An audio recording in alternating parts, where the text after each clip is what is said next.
4 separate walls. Mm-hmm. Hot glue around all the way around the edge. Yeah, this glue's pretty hot, so it's shifting a little bit, but I'll take a little bit of this hot glue and just seal all the way around the bottom so that when I pour the silicone in there, it doesn't leak out the bottom of the mold. Okay, so for this 3D printed head, it's taller but using the same technique. Same technique, just taller pieces of foam core. All right. Now because I'm going to split it up the back, I'm going to give it a little bit extra than just a 1/4 inch. Maybe about 3/8. You want a little more silicone in the back of that mold because that's where you're going to have a seam line. That's where I'm going to cut it, and when we get to cutting it, it'll make a little bit more sense why I want a little bit more room. Got it.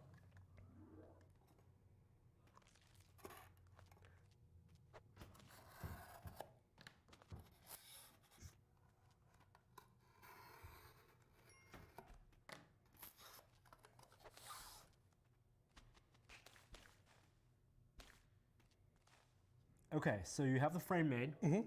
What's next? Now we pour in the rubber. So Rubber. I picked this rubber because it's a 1-to-1 ratio.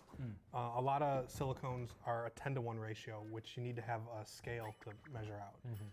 Like a digital kitchen scale would work. But this one I picked just because it's easy, it's 1-to-1, and I don't really have to think about anything. Because all you have to do is look on the side of these cups, and they have markings. So this one has ounces on this side. So I could do it by ounces, or I could do it by milliliters. So this is smooth on.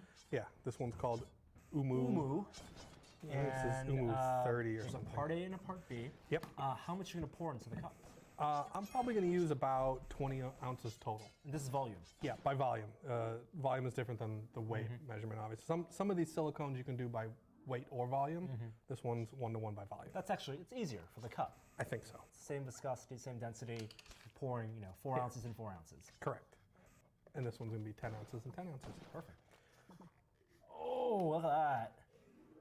Looks like really slimy gack. Do you remember gack? Yeah, I remember gas. Yeah, it's like gack. Now, is this toxic? Silicone, when it's cured, is inert. It doesn't really give off a gas or anything like that. I wouldn't want to rub this in my eye. Wear gloves, eye protection. Wear gloves, wear eye protection. You don't need to do this in a ventilated room or anything. This could be pouring just about wherever.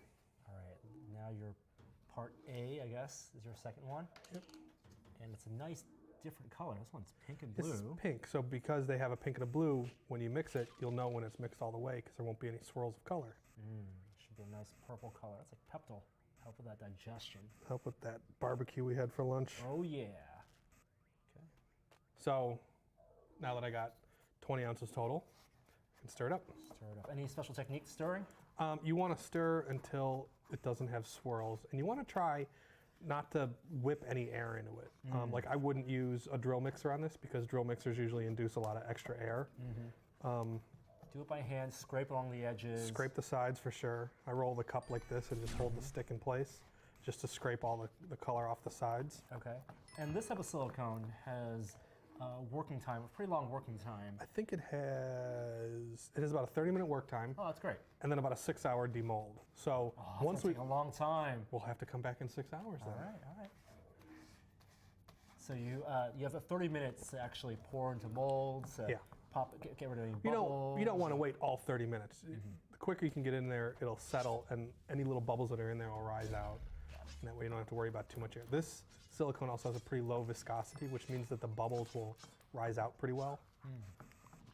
And it's called Umu 30, so that means it's a 30 durometer rubber.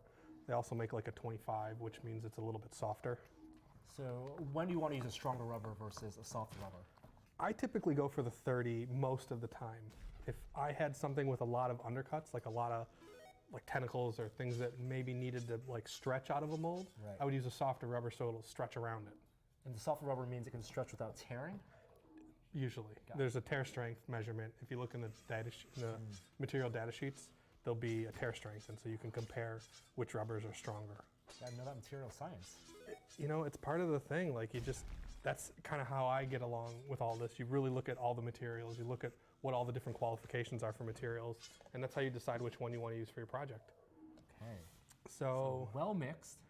And you're just gonna pour right in. Oh, Just dump it in. That's why it's called dump mold. burying. Do you feel do you print? suffocated a little bit? Just a little bit. Oh, it looks real nice though. You want to get about that half-inch above the top. Yeah, we're going to go up to the very top of the foam core on this one. You can see that I'm seeing a little bit of swirling there, and that just means that I'm getting to the bottom, and there's a little bit of material that maybe didn't get mixed all the way. If you see this, if you just take your finger and just kind of mix it up in there, that'll help get rid of that swirl a little bit. And that's okay to do with the silicone. Yeah, 'Cause that'll the peel off. silicone. Yeah, the silicone's not going to kill you.